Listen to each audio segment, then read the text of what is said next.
Olá, o Luz Espírita traz hoje um assunto difícil, pesado, mas de extrema importância. Uma questão de saúde pública, o suicídio. Em muitos países está entre as 10 principais causas de morte para indivíduos de todas as idades. Isso é muito sério, né? Ainda mais sabendo que a morte que causamos ao corpo não mata o que somos, espíritos eternos. No quadro Dia a Dia, vamos refletir com Rodrigo Leite sobre as nuances que envolvem o suicídio.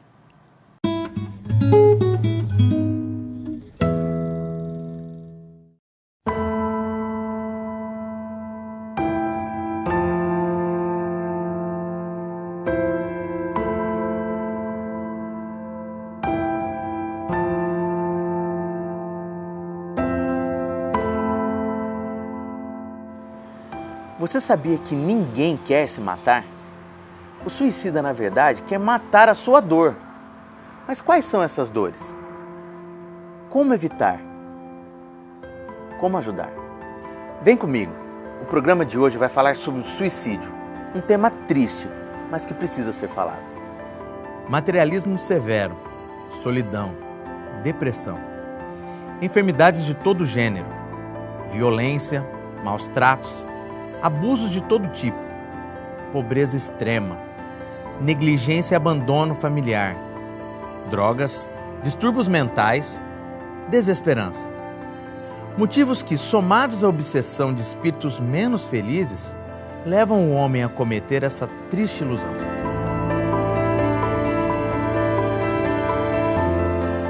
Tudo isso é fruto do desconhecimento das leis de justiça e misericórdia de Deus.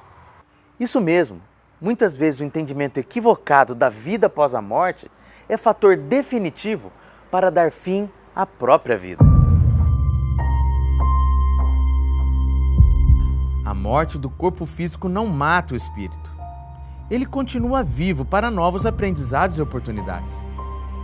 Quantos homens de ciência, apoiados na autoridade do seu saber, se esforçam por provar que nada existe depois da morte, esquecendo até que o nada simplesmente não existe e todo efeito tem uma causa, até a própria vida e como ela surgiu.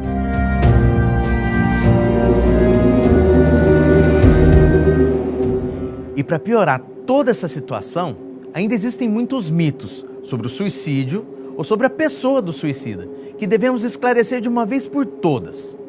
Então vamos lá. Suicídio é hereditário? Não! O suicídio não está ligado à sua genética. Isso seria o mesmo que provar que a matéria predomina sobre o espírito e que o instinto de autoproteção de nosso corpo não tenha nenhum efeito. Suicida é apenas quem não tem fé? Muito pelo contrário. Vemos nossos irmãos homens-bomba se suicidarem justamente em nome da fé. Quem se suicida vai para o mármore do inferno pela eternidade? Não, isso seria negar a bondade de Deus. Pois, se o suicídio, por exemplo, foi um caso de surto depressivo psicótico, este indivíduo, pelas leis divinas, tem grandes atenuantes. Mas quem se suicida por pura fraqueza diante dos problemas da vida? E aí? Sempre haverá uma nova chance. A misericórdia divina sempre irá nos acolher. Quando entendemos que a morte não existe, temos mais coragem para enfrentar problemas passageiros meramente materialistas. Deus não dá o fardo além de nossas forças. Acredite.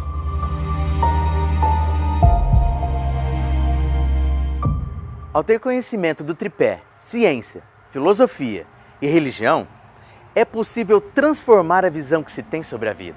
A doutrina espírita dá provas que a vida não acaba. O espiritismo matou a morte. Você, por exemplo, já imaginou como se sente uma pessoa que quer dar fim à própria vida? Ou já se perguntou, como eu posso ajudar uma pessoa nessa situação? É muito importante ficarmos atentos com algumas pistas, em nós ou em quem está mais próximos de nós. a ideação suicida pode estar rondando os pensamentos. Clausura, principalmente nos mais jovens que talvez se sentem fracassados por qualquer motivo. Alterações de humor, excesso de raiva, sentimento de vingança, ansiedade, irritabilidade e sentimentos intensos de culpa ou vergonha são sinais aos quais você deve ficar atento. Eu queria sumir. A vida não vale a pena. Tô me sentindo tão sozinho. Eu queria existir. A vida não vale a pena. Eu queria sumir. Tô me sentindo tão sozinho. A vida não vale a pena. Frases como estas estão diretamente ligadas a pensamentos sobre a morte. O total desapego também é um sinal. Se você perceber que a pessoa está começando a fechar pontas soltas, faça uma intervenção o mais rápido possível. Pergunte: onde dói? Como eu posso ajudar? Saber ouvir é o mais importante. Isto porque os números são verdadeiramente alarmantes. Dados oficiais da OMS, Organização Mundial da Saúde, relatam que, atualmente, 800 mil pessoas morrem por suicídio e para cada suicídio há muito mais pessoas tentando se suicidar e não conseguem. Felizmente. O simples fato de tentar o suicídio é o fator de risco mais importante na população em geral. Sim, aquele que só tenta suicidar-se, uma hora pode conseguir. Outro dado triste é que atualmente o suicídio é a segunda principal causa de morte entre jovens de 15 a 29 anos. E 79% dos suicídios no mundo ocorrem em países de baixa e média renda. E tem suicidas que não dão sinal algum. Então, não podemos desprezar a dor de ninguém. Seja ela qual for, só nos resta disseminar que a morte não existe, que nunca estamos sozinhos, que sempre há uma saída. Força, vai passar. Muita paz.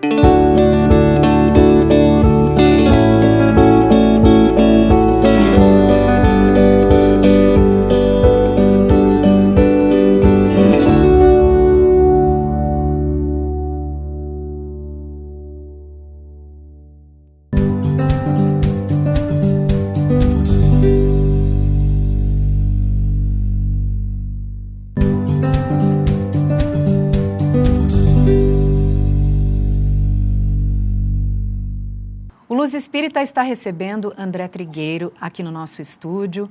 André, que é jornalista, conhecido e reconhecido pelos seus trabalhos dentro e fora do espiritismo, é autor de diversos livros, dentre eles um que se chama Viver é a Melhor Opção, que trata do assunto que nós vamos falar hoje, um assunto muito complicado que afeta a nossa humanidade. Nós vamos falar sobre o suicídio. André, obrigada pela sua participação, obrigada pela sua disponibilidade em nos atender. Prazer é meu, Luciana. Tudo de bom. André, vamos lá. Nós vivemos numa sociedade que valoriza muito mais o resultado do que as vivências no processo experienciadas. Sendo assim, você considera que pensar em suicídio é uma prática comum entre as pessoas?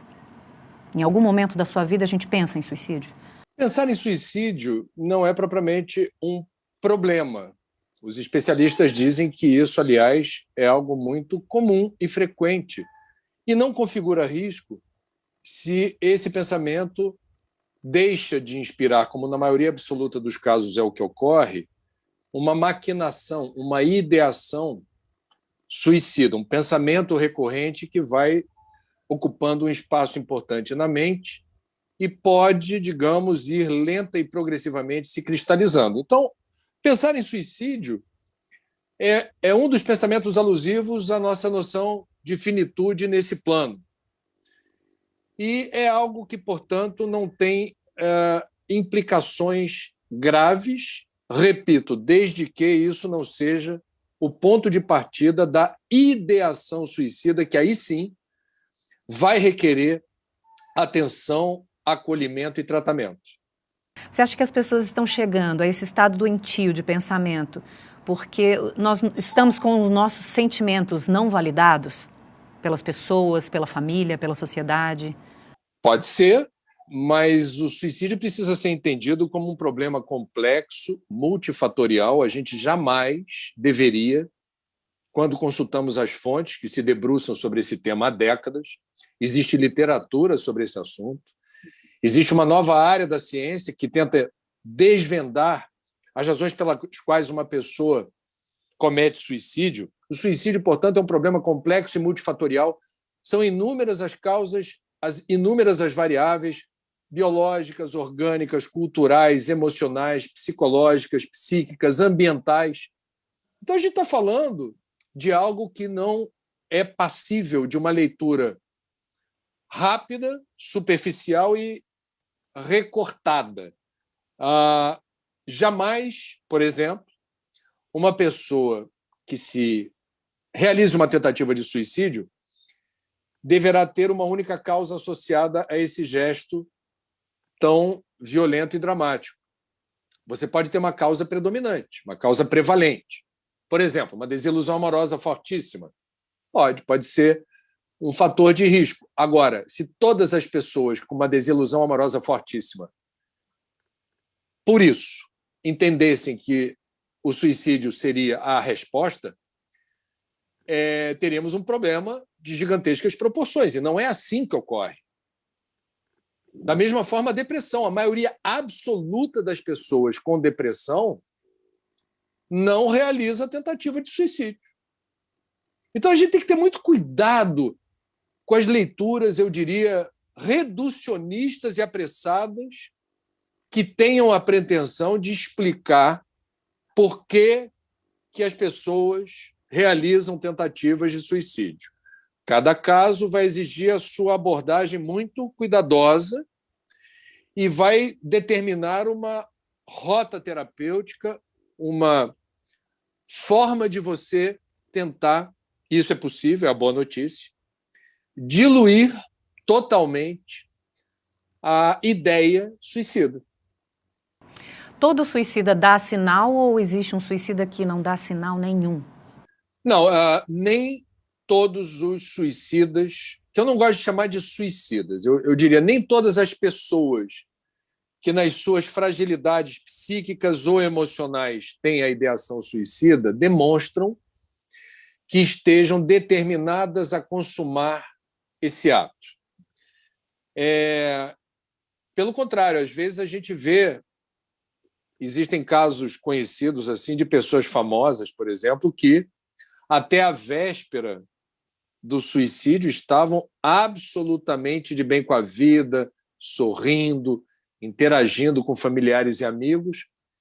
E isso, de fato, poderia ter como explicação essas nuances, essas oscilações que todos nós, indistintamente, ao longo de um dia, registramos. Nós oscilamos momentos de muita lucidez e serenidade, com momentos em que o pensamento invigilante envereda por caminhos que podem causar angústia, ansiedade e, eventualmente, até desespero. Então, a gente precisa ter esse cuidado de, ao acontecer com alguém próximo de nós não permitirmos com tanta facilidade a culpa.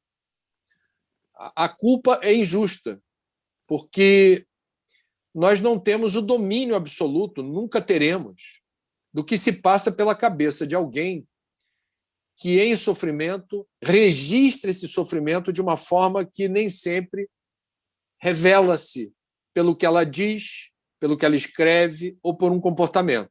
Agora, as pessoas que revelam alguma pista possível da ideia suicida, normalmente, não é uma regra rígida, se isolam socialmente, não interagem, não têm ânimo para falar sobre si próprias, não têm projetos pessoais, o olho não brilha, não tem viço, e aparentam estar em desacordo com a vida e com a existência. Nada importa mais, eu não estou mais tão ligado nas coisas, nada me motiva. E isso vai requerer atenção. Uma outra pista é o que se escreve, por exemplo, numa rede social ou num diário. uma palavra, uma frase que, por exemplo, diga assim: nada mais importa para mim. Cansei dessa vida. Agora não tenho nenhuma motivação para seguir em frente. Ou a pessoa, numa conversa, relata, nesses termos, algum desconforto. Dizendo assim: para mim já deu, não tenho mais, sinceramente, para mim a vida não faz o menor sentido. Então, isso pode ou não estar associado a uma ideação suicida.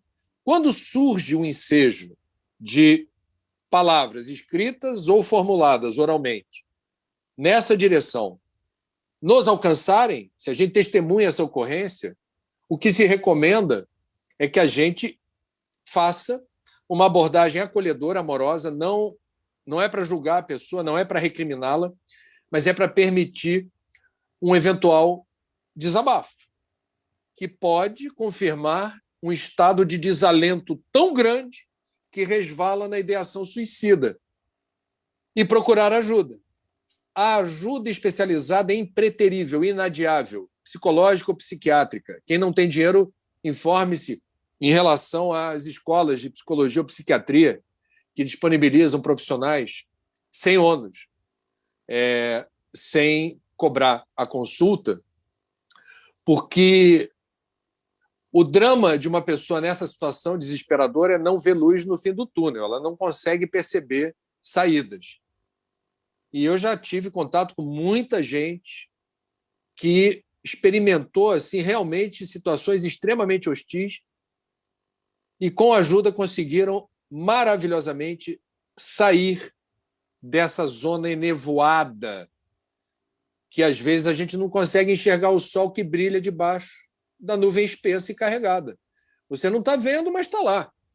A questão é como eu acesso a luz, como eu volto a ter autoestima, como é que eu acalento a minha esperança, como é que eu vibro diante da possibilidade maravilhosa, sagrada, abençoada de estar aqui e agora, nesse planeta, com tanta coisa por fazer.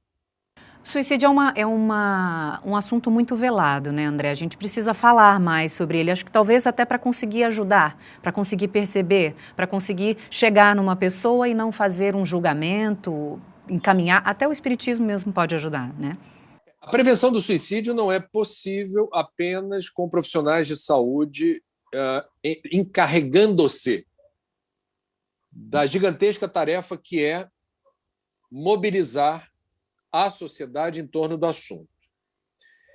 Eu, quando decidi, há 22 anos atrás, começar a estudar esse tema, eu só fiz isso porque eu percebi que a própria Organização Mundial da Saúde achava importante, e escreveu relatório sobre isso, que os profissionais de comunicação, em geral, não apenas jornalistas, mas radialistas, blogueiros, youtubers, possam, de alguma forma, apontar caminhos que aludam à informação sobre fatores de risco suicidas e, em se percebendo numa situação limite, muito desagradável, de perda de motivação para viver, que se procure ajuda, aonde procurar ajuda e que tipo de ajuda resolve. Talmude, do Antigo Testamento, há uma passagem que, com muita assertividade, diz o seguinte, que aquele que salvou uma vida salvou o mundo inteiro. Nós somos responsáveis uns pelos outros, e não apenas por aqueles mais próximos, familiares, amigos, vizinhos ou colegas de trabalho. Qualquer pessoa próxima de nós, no nosso radar, no dia a dia, que aparente uma angústia existencial profunda que possa resvalar no risco suicida, vai ou deveria despertar em nós essa compaixão, essa empatia. A gente precisa se sentir responsável pelo outro, porque assim a gente faz desse mundo um lugar melhor e mais justo. Enquanto cada um cuidar apenas de si ou dos seus, especialmente numa situação limite terrível como essa, não haverá solução. E sim, a gente precisa se informar, a gente precisa buscar informação. E os comunicadores têm uma função estratégica em relação a isso, né? A gente precisa quebrar o tabu nas mídias na abordagem desse tema, que precisa se dar de forma positiva. A gente não vai ficar reportando cada caso de suicídio. A gente vai prestar atenção, por exemplo, no Setembro Amarelo, de prevenção do suicídio, como pretexto jornalístico para dizer o que é, quais são as estatísticas, qual é o problema de saúde pública no Brasil e no mundo alusivo ao autoextermínio, fatores de risco, o que familiares e amigos podem fazer, aonde procurar ajuda. Tudo isso está no pacote de uma divulgação positiva, recomendada pela Organização Mundial da Saúde. Nessa pandemia, acho que nós estamos com a descoberta recorde da vacina, em tempo recorde, mas o problema, eu acho que estaria no início do fim. Não é o fim, porque a gente tem consequências muito danosas dessa pandemia, né? E o suicídio é uma delas, né? As dores mentais, emocionais, problemas econômicos, eu acho que pode acarretar tudo isso. A gente precisa tomar cuidado com esse período, né? Já há a confirmação de um incremento importante e preocupante de patologias de ordem mental dos mais diversos gêneros. Depressão, transtorno de personalidade, nós temos síndrome do pânico. Esses episódios de patologias de ordem mental durante a pandemia se agravaram. As estatísticas de suicídio levam mais tempo para serem checadas. Mas eu acho que a gente tem que ter muita serenidade para entender a gravidade de uma pandemia, a importância de enfrentá-la com base científica, não embarcar na canoa furada dos negacionistas. Eu acho que um governo responsável, durante o enfrentamento da pandemia, já deveria ter política de saúde mental reforçada com recursos do orçamento e uma turbinada no efetivo e nas rotinas nos centros de atendimento, centros de apoio psicossociais, por exemplo, os CAPs. Isso não está acontecendo. Quer dizer, veja o custo da incompetência e do negacionismo durante uma pandemia por parte das autoridades de saúde. Então, eu penso que mais cedo ou mais tarde a gente vai, sim, não apenas no Brasil, mas no mundo, perceber que políticas públicas na área da saúde mental, elas precisarão de mais recursos orçamentários, elas precisarão ser redimensionadas, porque um dos legados da pandemia, certamente, são estatísticas mais preocupantes de um cardápio vasto de transtornos, doenças, morbidades na categoria de patologias mentais. A gente tem que encarar os fatos. Isso é urgente, né, André? André, para a gente finalizar, eu queria que você dissesse para a gente como você acha que o espiritismo pode ajudar uma pessoa que esteja nesse estado doentio de pensamento. Bom, em primeiro lugar, a gente precisa ter a honestidade intelectual de que uma pessoa, por exemplo, de fé, ela não é blindada do risco de uma depressão ou de uma tentativa de suicídio. Eu entrevistei há uns quase 3 anos o padre Fábio de Mello, que reportou com muita transparência, honestidade, coragem, uma situação difícil de experimentar um episódio de pânico e depois de uma depressão profunda, em que ele cogitou, inclusive, da ideia suicida. Tentou se desligar da igreja, o superior dele falou, não. Você vai passar por isso e você vai dar a volta por cima e você vai ser uma testemunho, né? Ele procurou ajuda, ele tinha preconceito em relação... Ele falou isso. Fizemos uma live de novo ano passado e ele repetiu o que me disse há 3 anos. Eu tinha preconceito com apoio psicológico ou psiquiátrico. Por que eu, um padre, vou procurar ajuda psicológica? Eu sou um homem de fé. Eu perguntei para ele, lá atrás, há 3 anos, para uma reportagem para a TV aberta. O senhor é um homem de fé, um padre, onde é que estava Deus no auge da sua crise? E ele disse, Deus estava onde sempre esteve. Eu é que não conseguia acessá-lo. Respondendo objetivamente à sua pergunta, o Espiritismo ele oferece respostas. Ele explica a função da dor e do sofrimento como convites evolutivos. O Espiritismo mostra que uma pessoa que sofra e não reconheça imediatamente a origem dessa dor que lhe angustia, dentro da perspectiva reencarnacionista, haverá de, mesmo sem ter a memória exatamente do que aconteceu no passado e que eventualmente esteja relacionada à dor do presente, isso é uma resposta. E isso nos capacita, nos ajuda a perceber que o convite que recebemos diante de uma situação de dor ou sofrimento é o convite da superação, da sublimação, é o convite do entendimento da dor e do sofrimento num universo onde Deus, num primeiro momento, não faz sentido. Que Deus é esse que permite que eu esteja passando por esse problema monumental? E a dor e o sofrimento também solapam o orgulho da gente achar que não precisa de ajuda. Quer dizer, muitas pessoas sofrem de teimosas, com todo respeito, porque se sentem humilhadas de sofrer. Ou de pedir ajuda, né? O Pedro Bial fez um programa especificamente sobre suicídio. Eu fui um dos convidados e eu disse isso. Nós vivemos num mundo onde é feio sofrer, onde as pessoas que padecem de um momento muito delicado de dor e sofrimento se sentem humilhadas e se sentem alvo de rejeição, preconceito. Essa pessoa é difícil, essa pessoa é para baixo, isso e aquilo. É um crime de lesa humanidade, porque nenhum de nós deixa de sofrer. O sofrimento é inerente à condição humana. Você vai ter quem disfarce. Então, a pessoa que sofre e não está conseguindo, por meios próprios, explicar, resolver, superar esse momento, ela precisa procurar ajuda. Não é feio procurar ajuda. Eu nunca tive depressão, nunca realizei tentativa de suicídio. No entanto, com 54 anos, daqui a pouco eu faço 55, eu já tive 3 experiências maravilhosas de apoio psicológico na minha vida, porque a psicologia é uma ciência, é uma bênção do nosso tempo, na promoção do autoconhecimento. Entender quem nós somos numa dimensão, em camadas mais profundas, em que nós não temos essa destreza ou conhecimento para entender.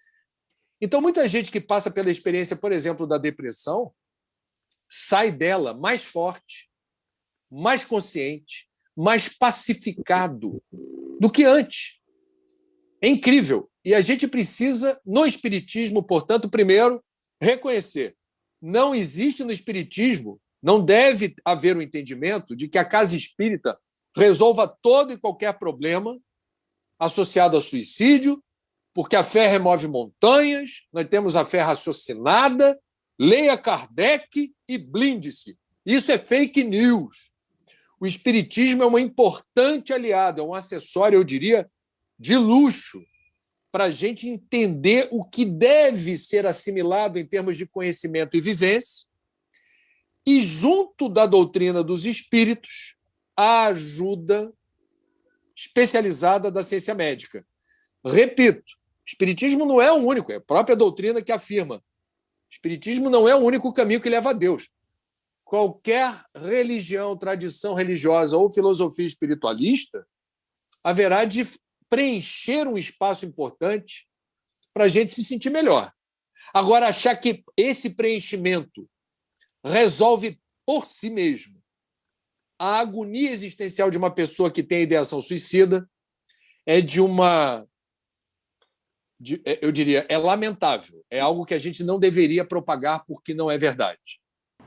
André, gratidão pela sua disponibilidade em dividir o seu conhecimento conosco, para que a gente possa, de alguma forma, clarear as ideias das pessoas que estão neste momento, passando por este momento. E, mais uma vez, gratidão. Obrigado, Luciana. Tudo de bom. Força, coragem e fé. Isso também passa. Vamos que vamos. Essa pandemia e o pandemônio estão de passagem. Estão de passagem, se Deus quiser. Obrigada.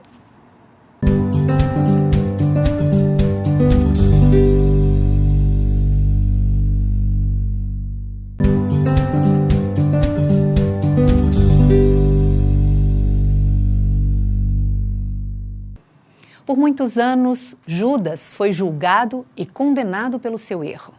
Mas você sabia que ele era um dos apóstolos que mais amava e acreditava em Jesus? Isso mesmo.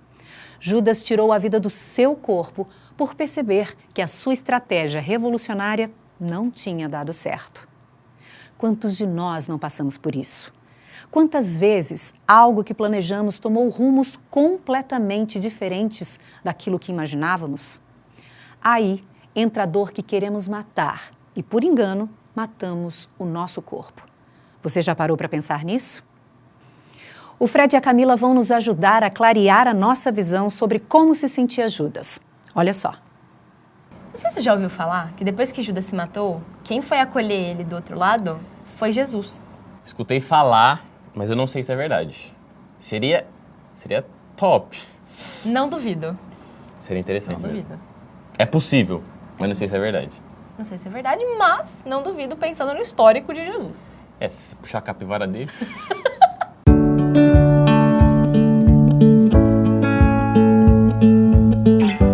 Seja bem-vindo a mais um quadro Jesus no Mundo. E no programa de hoje eu gostaria de começar com uma história. Imagine um homem que tem uma grande ideia e decide fundar uma empresa e vender um produto.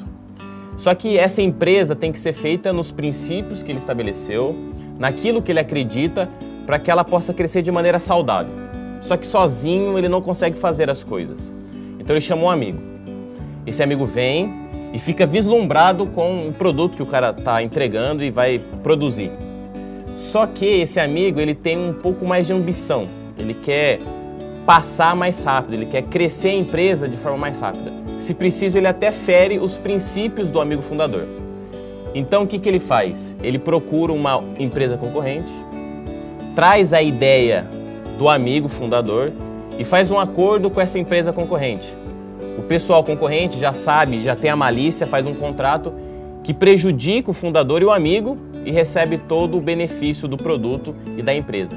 O amigo fundador não sabe do que está acontecendo. Então ele recebe a notícia do amigo que foi conversar com a empresa concorrente e fica sabendo que ele perde a empresa e todos os benefícios do produto. O amigo fundador fica muito triste, fica desolado, porque a família, ele e todas as pessoas que se beneficiavam da empresa ficam sem emprego e perdem os seus benefícios. O amigo que foi conversar com os concorrentes também perde tudo. Ele acreditava que os concorrentes poderiam ajudar e fazer com que a empresa crescesse, mas na verdade eles passaram a perna nesse amigo. Ele então fica morrendo de vergonha, não sabe muito o que fazer e decide então tirar a própria vida por vergonha.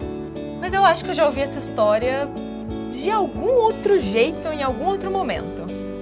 A gente pode pensar um pouquinho que essa história nos remete à história de Judas. E Judas era revolucionário. Ele queria acelerar um pouquinho esse processo, porque para ele Jesus estava um pouco lento. Então ele vai e faz um acordo com aqueles que estavam perseguindo Jesus. A ideia não era entregar o seu amigo, trair a sua confiança. Era que naquele momento que Jesus fosse pego, ele também expandisse esse movimento pela agressividade ou que Deus intervisse para tentar salvar o seu filho naquela situação de morte. Mas Judas, depois que ele descobriu que na verdade Jesus não ia fazer isso, porque não era do perfil de Jesus agir dessa forma, e ele se sentiu enganado por aquelas pessoas. Tanto que se a gente for na história, ele volta àquelas pessoas que ele negociou, devolve as moedas e fala que ele pecou, que ele errou. Então esse momento, Judas foi tomado por uma culpa tão grande, uma vergonha, um remorso, que ele decide acabar com aquela dor. E a forma que ele encontrou foi tirando a própria vida. E a gente tem que concordar num ponto. As religiões cristãs, elas podem divergir em várias situações, em alguns aspectos ali, mas todas elas entram em consenso em uma coisa. O suicídio, ele não é uma forma de aliviar o nosso sofrimento ou dissipar a nossa dor. E muito mais do que isso, ele gera um sofrimento muito maior para nós mesmos, que optamos por esse caminho, e para todos aqueles que estão à nossa volta e que ficam aqui com aquela dor da saudade, aquela dor de culpa também. Será que a gente não viu? Será que a gente deixou passar alguma coisa? Será que a gente podia fazer alguma coisa?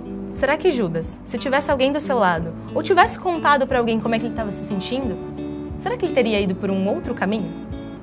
A gente pode ver, tanto nessa história de Judas como em todo o programa, que o assunto suicídio é muito importante ser tratado. E uma das coisas que a gente tem que falar, mesmo que rapidamente, é sobre tratamento. E aqui a gente vai puxar a sardinha para o Evangelho. Mas eu tenho que citar, por exemplo, que a ajuda médica é importante, a ajuda de um psicólogo é importante, exercício físico ajuda e até alimentação pode ajudar nesse quadro. Mas uma coisa que é fundamental para todos é o amor. O amor é importante para todos aqueles que estão em volta de uma pessoa com ideação suicida. Porque uma coisa temos que concordar. Jesus, ele sempre acolhia a dor das pessoas. Você nunca vai ver no Evangelho Jesus medindo a dor de alguém. Ele nunca vai falar assim, ó, essa dor sua é menor do que a do fulano. Nunca. Da mesma forma, você não vai encontrar Jesus perguntando a dor da pessoa. Você sempre vai encontrar alguém chegando até Jesus e falando da sua dor. Ele nunca vai perguntar o que você está sentindo. Ele só vai ajudar. Ele só vai fazer o que tem que ser feito. E quando nós falamos de suicídio, de pessoas que têm essa ideação suicida, o acolhimento é fundamental. Não pese a dor de alguém. É muito comum nós, seres humanos, julgarmos a dor do outro. Falar que ela não é tão dolorosa, que não é para tanto. Então, uma pessoa pode chegar lá no centro espírita, no centro que você frequenta mesmo, e tá com uma dor muito grande. E você negligenciar, falar que não é para tudo isso. E nesse momento, ela pode cometer um suicídio. Ela pode sair dali e não se sentir acolhida. Então é importante que nós, do círculo que envolve essa pessoa, estejamos atentos aos pequenos sinais e à dor que aquela pessoa está sentindo. Porque a gente não sabe o que passa na cabeça de cada um, a dor de cada um, porque a sua dor é diferente da minha e eu não posso julgar. E você nunca, eu vou repetir, você nunca vai ver Jesus julgando a dor de alguém. E suicídio é um assunto tabu, é um assunto invisível. Todo mundo sabe que está aí, mas pouca gente tem a coragem de falar sobre isso. Nós precisamos entender que ouvir o outro, estar presente para o outro é fundamental. O suicídio ele é um longo caminho, é um caminho de dor e sofrimento. Imagina você, está passando por uma situação difícil, sofrida e se vê sozinho. Você precisa de ajuda, mas você olha para o lado e não tem ninguém. Esse é o nosso papel, essa é a nossa responsabilidade. É o acolhimento, como o Fred falou, e é ouvir. Não é aquela escuta que a pessoa vem contar para você e você já fica na sua cabeça pensando em como que eu vou responder aquela pessoa. Como que eu vou tentar, não, agradece, tá tudo bem, olha a sua vida. Isso não é uma escuta essencialmente ativa. Ouça aquela pessoa de coração. A nossa única chance de dar certo como civilização é quando a gente começar a prestar atenção no outro. É quando a gente começar a se sensibilizar verdadeiramente pela dor do outro. E é nesse momento, quando a gente criar esse apoio, essa rede de apoio com as pessoas, é que a gente vai começar a entender o que Jesus trouxe pra gente. Então não se esqueça, você não está sozinho. Você é a pessoa certa. Deus, ele não erra com a gente. Então se você está aí me ouvindo, abra os seus ouvidos, abra os seus olhos, enxergue as pessoas. Seja instrumento dessa vontade de Deus. Tchau, pessoal. Até o próximo programa. Tchau, pessoal. Até a próxima. Eita, Matilde. Então, vamos lá. Eu não tô achando as palavras bonitas, entendeu? As palavras do No confrade. bar falava isso. No bar eu falava assim, Jesus meteu o louco mesmo? E é isso!